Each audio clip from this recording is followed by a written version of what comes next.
I'm Cami, longtime certified personal trainer, group fitness, and yoga instructor, and a coach with years of experience training everyone from beginners to celebrities. And this is Cami Fit For Life.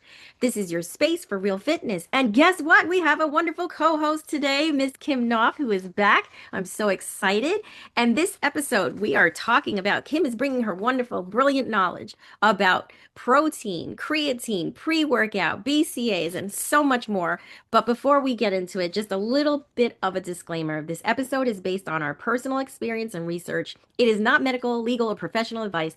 Always check with a certified expert or your medical provider before making any changes to your fitness, nutrition, or health and exercises. Well, without further ado, let's hand it over. And if you're new here, please subscribe to Cami Fit for Life and follow along and look for the episodes where I have the wonderful Kim Knauf on and also listen to the other ones. But this one is going to be great. So she's going to give our intro. Here you go, Kim. All your kind words. Hello, Camille. Thanks so much, Kim, for inviting me. I've been a long-time certified strength and conditioning specialist and clinical nutritionist. I'm conducting all types of personal training and nutritional workshops, shops, and private consultations. I'm also a high school chemistry physics teacher, instructional coach, and I have the privilege of being the nutritional club advisor. So I get to help young people get started on a healthy life track. So we are so blessed to have you, Kim.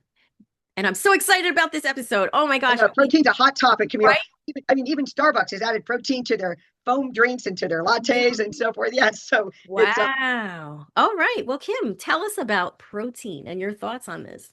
So, Camille, one thing I just want to start out with saying about protein is, you and I are the kind of people that we always want to learn more. We're never happy with, we're always trying to learn, delve into the latest research and everything. And as people go through different stages and periods of their life, maybe for females are going through pregnancy, perimenopause, or males and females, maybe they're recovering from an injury, or they're caring for someone, or they're traveling a lot with their work.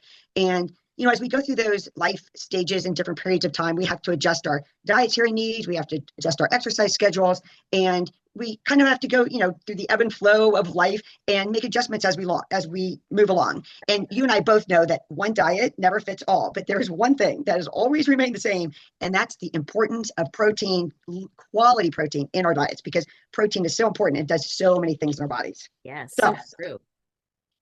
So let's just talk about, why is protein so important? And with the exception of water, it's more plentiful than any other substance in our bodies. So all of our tissues, our bones, our nerves, our enzymes that are responsible for all of those biochemical reactions in our body and so forth, those are all made of proteins. Our muscles, blood, skin, hair, nails, heart, brain, internal organs, tendons, ligaments, those are also all made mostly of protein. Wow. So collagen, which we hear a lot about, all right?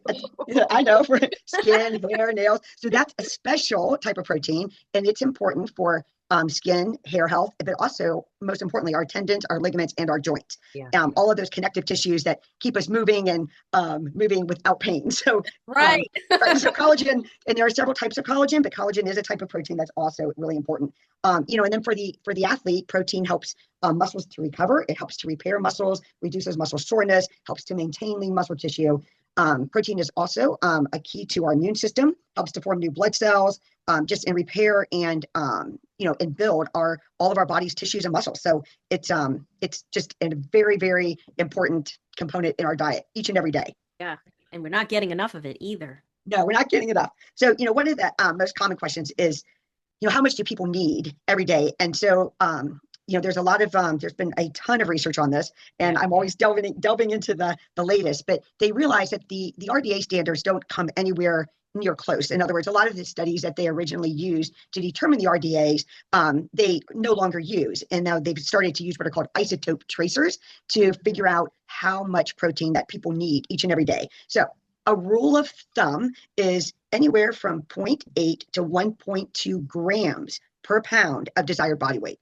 So, for example, if you're a female and you weigh 130 pounds, you need about 4 meals a day, maybe 3 meals and a snack, of about 30 to 40 grams at each time that you're eating, each meal or snack. So again, just 0.8 up to 1.2, especially that 1.2, you want to get on the higher end if you are an avid exerciser, if you are regular about maintaining your strength training and your exercise regimen. And then also, as people get older, we start to naturally lose muscle tissue, which is known as sarcopenia, when our muscle tissue starts to deteriorate and decline. So as we get older, we really need to keep that amount of protein that we're eating every day on the upper end of that scale. Okay. So, I mean, if you want to make it really easy for yourself, 1 gram per pound of desired body weight. And then that way it's easy to count. That is so doable. It is. People think, oh, how can I eat that much protein? But when you just have a lean or like a lean quality protein source, if you're busy and you don't have time to actually cook a protein food, like if you don't, so first of all, maybe we'll just go over what constitutes protein. Right. And yeah, it's all of your lean quality meat, which can include grass-fed beef or free range wild game animals like buffalo, venison, something like that. Your turkey, your chicken, all preferably grass-fed, organically raised. Your eggs, your low-fat dairy, your Greek yogurt, cottage cheese, all your nuts, your seeds, beans, lentils, chickpeas. So all of those are great sources of protein. And I know that some people are vegetarians, Right. so they have to strategize. They have to be really careful about getting those complete proteins. There's a 20 amino acids that we need, and those amino acids are there's different degrees of how prevalent they are in certain foods. Right. And there's not very many plant sources that are a complete protein. 4 that we know of are hemp seeds, quinoa, soy, and chia seeds. Yeah. Those are 4 plant protein sources that are a complete protein. But after that, you need to strategize on how you're going to combine your foods to make sure you're getting your full spectrum of amino acids throughout, in your diet. Now, I had a question. So besides the foods of protein and when you're looking for the protein powder, now, is it okay to have a shake every day if you're trying to supplement to make that amount that you should meet per day? It's a great idea. The protein shakes, you can get protein concentrate, which has a little bit more of the lactose and the natural fat that's occurring in the protein. You can get protein isolate, which are more have very minimal lactose. So if you have problems digesting dairy or whey, you would want to go with something like that. And then a protein hydroxylate is void of all of that. It's just strict protein, very high bioavailability. It's going to digest fast. Your body's going to metabolize it quickly. Then there's also casein protein, which is more of a slow burning protein. And that's actually an excellent type of protein to have before bed because it's slow burning. It'll keep your blood sugar level stabilized throughout the night. And it will actually help your body to build and maintain lean muscle tissue while you're sleeping and also restore your muscles if you've had a good workout that day. Nice. So the protein shakes, I mean, to answer your question, it is as long as you're purchasing a really good quality lean protein powder, it's probably one of the best, most convenient ways to get a great source of protein into your body that has a high bioavailability. They're especially good before workout. So you're not, it's kind of hard to eat a steak or a piece of chicken or eggs or a big bowl of beans and then try to go work out, so that can cause some issues. I tried it in college, didn't go well. Didn't go well, exactly. So, a protein shake before a workout or after a workout, it's just a great way to support your muscle recovery, your muscle building, replenishing, restoring, and keeping your protein levels up where they need to be without causing a lot of digestive issues. Got it. So I'm going to ask you a question about the articles that I've been reading. But before I ask you, because I want to know what you would recommend types of proteins that are out there that you would that you feel good about, recommending. But I was shopping and I noticed one of the proteins that I was going to buy, it had a very high cholesterol amount. Yeah. So compared to the others, and it was a whey protein. So, I mean, cholesterol is going to be naturally occurring in any type of animal product, but it's typically it's not cholesterol coming from those types of protein sources that are going, just like the cholesterol that we find in eggs is not contributing to high cholesterol levels in your body. All right, good. Right. So I wouldn't worry about those cholesterol numbers on a protein powder. Got it. Thanks. And that was totally off track. And then it also gave me an aha moment because of our previous episode. That's right. And I was like, wait, that last time. She taught me that. She schooled me on that. And then because I've always had that worry and looking out for it. And then I was like, wait a minute. We went over this. This makes sense. Okay, thanks. Sorry about that. So now, thanks for answering that. The articles that I've been reading about, there's been traces of lead in some types of proteins on the market now. What are your thoughts on that? And if maybe you can recommend some protein powders that you like? Right. So that was a big concern because no, the Food and Drug Administration, no amount of lead is ever safe. So it was an alarming statistic. And first of all, it's not intentional. What happens is, especially with your plant proteins, is lead from old industrial waste, or pesticides, or just contamination, even from like car exhaust, gets into our soil, and then the plants, pea, rice, soy, and so forth, grow, and the lead gets into those plants that they make the protein out of. And then what happens is, because protein powders are so much more concentrated than the actual food, the lead concentration even increases more so in the plant proteins. In whey protein, the lead can come from cross-contamination. It can come from the manufacturing process, even from machinery and so forth, transportation, from storage, from packaging. So, but there's a lot less lead contamination in whey protein than plant protein. However, it can all be avoided if you choose the right product. So first of all, for whey and for plant proteins, you want to look for two things always on the label. Okay. The NSF label means that it has been tested by a third party, and it has been guaranteed to be lead-free, along with void of other contaminants and artificial ingredients and so forth. And then also a COA, that is Certificate of Analysis. So NSF or COA are the two things that you want to look for on the label.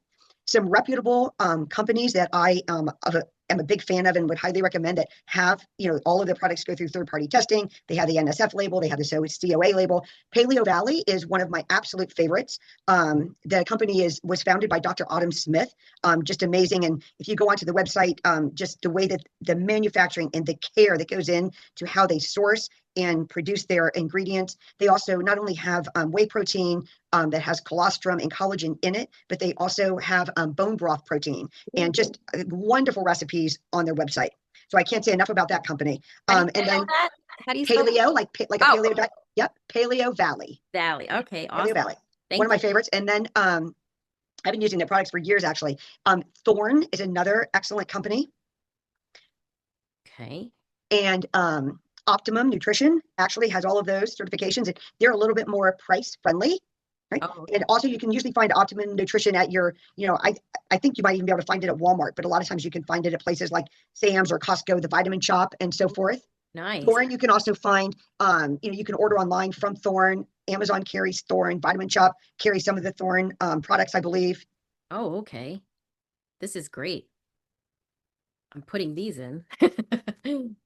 And there's Momentous. Momentous is the other excellent company. Oh. Momentous. And again, you can order on Amazon or anything like that. Okay. Sounds good. So the proteins you said was the whey, and has most of the time has less lead than plant protein. And then look for NSF and COA. Those are the two things to look for when purchasing. You got it. And then they could look at Paleo, the website for the whey protein, and then Thorne or Optimum Nutrition and Momentous. Right. And Garden of Life also is great for plant proteins. They also meet all of those certifications. And Garden of Life, that company's been around for a long time. So they meet all the criteria for clean plant protein. Clean plant. Okay, great. Yes, I remember them from years back when I was going back and forth whether I wanted to be plant-based or not. And I believe that Thorne and Momentous also make a plant protein as well. Oh, nice. I know that Momentous, I'm pretty sure that they do. I could be incorrect on that, but. Well, I'm sure. The whey protein, typically, especially if you buy the isolate without very much lactose, it just seems it digests better, and it's also a better source of your branched chain amino acids. So your branched chain amino acids are your leucine, valine, and isoleucine, and those amino acids really help to target muscle synthesis and muscle building. So they are going to be definitely, those three amino acids will help your muscles recover, repair, rebuild, and get stronger much more than your other combinations of amino acids. So your branched chain amino acids are naturally going to be occurring in your whey proteins. Leucine is probably your key, the key one there. That's for muscle repair and, muscle synthesis, just building lean muscle tissue onto your body. So they are essential amino acids. Your body cannot make these. And that's why that they are so important. You have to get them from outside sources. Our body doesn't make those three amino acids. So that's why they're essential. And then this makes me remember like my brother's bodybuilding magazines and my husband's bodybuilding magazines and videos and seeing the whey and the leucine and but women can have it too because Oh we yeah, still have to but we're not going to bulk up like that's another myth. exactly. Getting enough protein and using these protein powders are not going to bulk you up like a bodybuilding man or Right. a You can bodybuilder. buy, like you can just buy branched chain amino acids. So when I do a strength training workout, Yeah. I always put a scoop of those BCAAs into my water. Yeah. You can buy ones that have a little flavor. You can buy ones that are completely flavorless and you don't even know that they're in your water, but they Right. will help to support workout energy. It'll help you to avoid fatigue while you're strength training. It will reduce muscle breakdown during exercise. It also helps to reduce that delayed onset of muscle soreness that Yeah. scientists still haven't actually figured out exactly the mechanism of why that happens, but Right. they do know that those BCAAs help to keep that from happening. So Right. it kind of keeps your body in a state of repair while you're breaking down your muscle. Oh, If wild. you can keep those branched chain amino acids coming into your system Ah. while you're doing your strength training workouts. Yeah, because I would be in the store and I'm looking at all these different products and I would get a little confused, but I knew they were there for a reason. I'd look them up, I'd research, but I figure, you know what, today would be a great day for us to explain the BCAs because the marketing talked to me. It talked to me when okay, yes, I know, we know, take your protein, the protein powder. Now we know with your information how to decipher which one is best for us and what we're doing.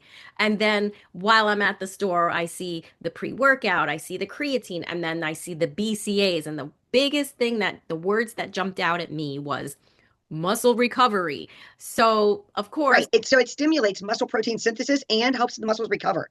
And so it keeps them from breaking down while you're exercising. So it is important to include that into that regimen of so I'm gonna go do a workout and before I do my workout I'm gonna drink a protein shake or is it okay now to have a little bit of water with the BCAAs powder in there too at the Right. So depending on what time that you work out, but if you're a super early morning yeah, exercise person, now like I 5 or 6 o'clock, know. and consuming a protein shake first thing in the morning might not No, agree with you. no. So it's actually then very beneficial to just start with a pre-workout Okay. which doesn't, and then to sip on the branched chain amino acids while you're strength training Ah, because you're going to be working out in a fasted state. You haven't eaten yet. So right. the branched chain amino acids in the body Mhm. will help to maintain the lean muscle tissue. In other words, it's going to prevent your body from breaking down lean muscle tissue for fuel. Yes. It's going to support that muscle synthesis and delay fatigue and so forth while you're working out. So Good. just a pre-workout in the morning and some branched chain amino acids in your water while you're working out, that'll take care of it. That'll provide you with what you need Mm. until after the workout is done, and then you can have your protein shake. That makes sense. See, everybody would love hearing that order. It's like the menu that we need to be told. Right. And if you're up for an hour and you really can, then just have a very simple like scoop of whey protein before you Yeah, go work out, yeah. if that agrees with you, but you still want to be sipping on those branched chain amino acids. I mean, even if you're going to have that scoop of whey protein first thing in the morning, like if you're maybe not working out for like an hour or 90 minutes Yeah. after you're awake, then you still want that pre-workout and you still want those branched chain amino acids. Those two things should just be in place and a given no matter what before any workout. Okay, so now that leads me into a question of pre-workout. Okay. Are we ready for that one? We're ready for that one. And then just remind, I want to go back Yes. when we get to the pre-workout. I mean, after the pre-workout, I want to go back and just explain what protein does in the body in terms of keeping you full and stabilizing your blood sugar and everything. So, Absolutely. okay. So, why do we want to have a pre-workout? Three things. All right. It's going to improve your exercise performance. It's going to improve your mental focus, and it's going to promote a faster muscle recovery afterwards. Ah, So, in your pre-workout, so if you're a coffee drinker in the morning, that's you me. okay, you want to choose a pre-workout formula that doesn't have extra caffeine. If you want to have a cup of coffee and your pre-workout, then you don't want more caffeine in your pre-workout. But if you're not a coffee drinker, you definitely want to get a pre-workout with caffeine. Before any workout, science and research has shown that 200 to 300 milligrams of caffeine is very advantageous, very safe, and highly recommended and encouraged for exercise performance. So what it does is it helps to mobilize stored fatty acids into the bloodstream that then can be used for energy. Okay. Now, so then choosing a pre-workout, my favorite actually out there in the market is it's from the company called Naked. It's just pure energy. It's a very, very clean pre-workout. You have to be careful with a lot of the pre-workouts. They've loaded them up with artificial sweeteners, artificial colors, artificial flavors. Yeah. And, especially if you're exercising first thing in the morning, you don't want to put all that artificial stuff into your body and then expect to go work out because your muscles are absorbing it, your diet, so it's going in, it's going into all kinds of parts of your body. Your liver, your kidneys. Ugh. Right. So, you want to choose a really clean pre-workout, but some of the things that you want to look for on the label is one of them is beta-alanine. It's a very common ingredient in pre-workout. And what that does is your beta-alanine increases your carnosine levels, and your carnosine levels helps to balance the pH and also helps to reduce muscle soreness. Oh, nice. The other thing that's often in a pre-workout, it's called citrulline. Sometimes it's called citrulline. It's usually combined with malate, but it is a nitric oxide boosting ingredient. So I'm sure a lot of you have heard about beets or beet juice as a source of arginine, which is a nitric oxide booster. Yeah. So that is just going to help with the oxygen delivery to the muscles. That's what that does. Got it. So citrulline malate, that ingredient will increase arginine. So does beet juice, it's a source of arginine, and that is a nitric oxide boosting ingredient, which then just is exactly what it sounds like. It helps with the oxygen delivery to the muscles. So it's really getting those blood vessels pumping. Pumped up, ready to go. Then you're not going to feel as breathless, and you're going to have that more of an aerobic and breathing capacity to push through those reps. Ooh, okay. Another common ingredient is your acetyl L-carnitine. Most people have heard of that word carnitine, but that's just what that does is, again, similar to caffeine, it mobilizes stored fatty acids into the bloodstream and into the mitochondria, which are our energy powerhouses of the cell. Yeah. So that, again, it's just helping fuel the muscles, fuel the workout, giving the mitochondria in your muscle cells the energy that they need. Okay. Got it. Great. So sometimes you'll see a little bit of taurine in there. Yeah. Taurine just supports cardiovascular functioning. Sometimes you'll see some theanine in there. Yeah. And that's just another amino acid that gives you like that calm, focused energy versus a jittery type of energy. Yeah.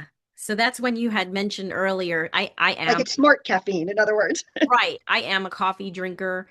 I just not sure I can give up that cup of coffee, but I am an early workout person now. And I'm with you. It has to be first thing in the morning. Yeah. So like I do coffee and my pre-workout, and then I sip on my branched chain amino acids while I'm exercising. Okay. And the brand that you find that's the cleanest is by Naked. Correct. Yes. Another one I like, it's called Driven. It's by MRM. And it's just very, very clean. I know that Thorne and Optimum also make very clean pre-workouts. Oh, okay. So if I drink coffee, I'm going to have that cup of coffee that I always have. Would I do less of the dose that's recommended for the pre-workout? It's still only if it would have caffeine already in it. Like some pre-workouts only have like 100 milligrams of caffeine, so you wouldn't need to worry about it. But if it has like 200 or 300, I would cut that pre-workout dose in half. Got it. They make pre-workouts. Those companies make pre-workouts without additional caffeine. Oh, okay. Because you still want all those other ingredients like your acetyl L-carnitine, your carnosine, your taurine. You want all of those ingredients to help the workout, help your cardiovascular system, help with muscle, synthesis and, reducing the soreness afterwards and so forth. And so you want all those other ingredients. Yeah. But let's say you're an evening workout person. Let's say you're a 6 or 7 o'clock workout person. You don't want to be ingesting 300 milligrams of caffeine before your evening workout. You'll be wired till 1 a.m, And so you still want all those ingredients, but you can buy pre-workouts without the additional caffeine. See, this is great, Kim, because I stayed away from this because of me not giving up the coffee and also being a little caffeine sensitive. I had no idea that they make pre-workout. The first thing I think of, just alone the words pre-workout, is I'm going to be pounding in my chest and not putting the sense of what you're putting into all the facts behind that I need all those other ingredients. And I now can find a pre-workout that doesn't contain caffeine. Thank you. There you go. There you go. This is great. I need this podcast more than everybody else. So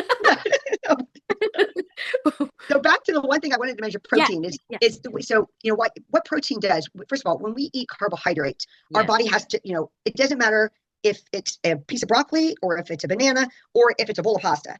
All carbohydrates break down to sugar in the body. Mm-hmm. Your pancreas gland has to release insulin to take care of the blood sugar from the carbohydrates. Mm-hmm. So insulin is in itself, it's a fat storage hormone. So when you eat all those high glycemic, the bad carbohydrates, donuts, cookies, cakes, white flour, white rice, white pasta, those type of things, you're going to get a huge surge of a rise, you're going to get a high rise in your blood sugar, triggering off a huge surge of insulin, and into fat storage mode you go. Yes. When you eat protein, the pancreas gland releases the hormone glucagon. Glucagon is a fat burning hormone. And so there is actually a metabolic advantage to eating protein, meaning that if we would have two foods, a healthy carb, a sweet potato, and then a piece of chicken, let's say both of them are 100 calories. Mm-hmm. Your body's only going to use about 10% of the calories in the sweet potato to metabolize it and break it down and assimilate it. But it's going to use 30% of the protein food. So in other words, your body uses more calories of the protein food just to metabolize it and break it down.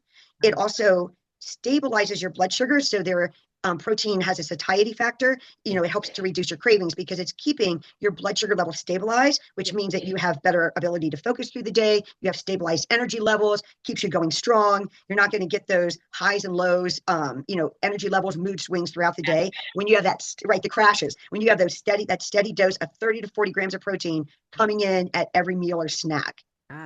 That's so important.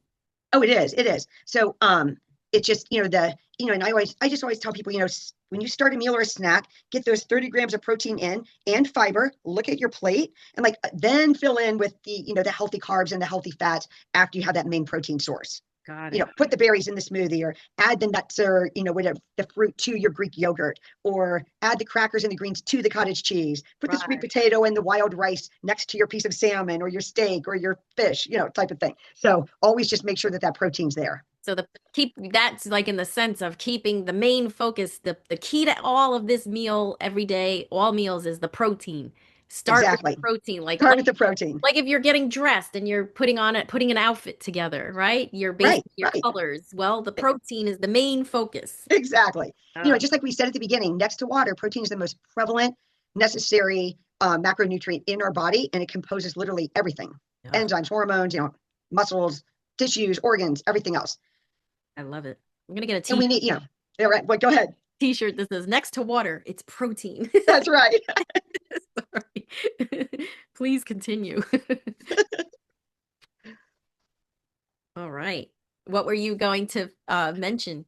Oh, just that how important and the protein is, for building lean muscle tissue. A lot of times people, they work so hard in the gym. They're dragging themselves in there. They're going through, 3 hours of resistance training per week, Monday, Wednesday, Friday. And why aren't I getting tone? Why aren't I building muscle? And it's usually the diet. Nutrition is 70% of this game. And so if you don't have all of those amino acids and all of that, and inadequate sources of protein, it's not going to matter. You can work out from now to the cows come home. And if you don't have the nutrition to support that muscle building, it's not going to happen. Right. And I noticed some clients that I've had, when we went over stuff like this, they started to map out and track their macros and tried to include more, even myself, tried to include more protein in my diet. And then it felt like at first, well, now I feel like I'm eating more than I normally would. And how is that going to show that I'm building lean muscle? But like you said, the protein is the source of where it's going to help build that muscle. You'll be, in that sense too, shedding the fat because now you're getting through that fat storage, right? Right. And a scoop of whey protein powder, it's only 90 to 100 calories and you're looking at 25 grams of protein. Right. I mean, so feasibly, if you just had 500 calories of whey protein per day, that's 125 grams of protein. Wow. So you wouldn't even have to eat any protein food if you didn't like protein food and still get it in, That's not ideal. Food is always better than a protein shake or protein bar, but it's not always, manageable that way. Exactly. Especially with jobs and everything and our busy schedules. Well, this is great. Okay. So let's see.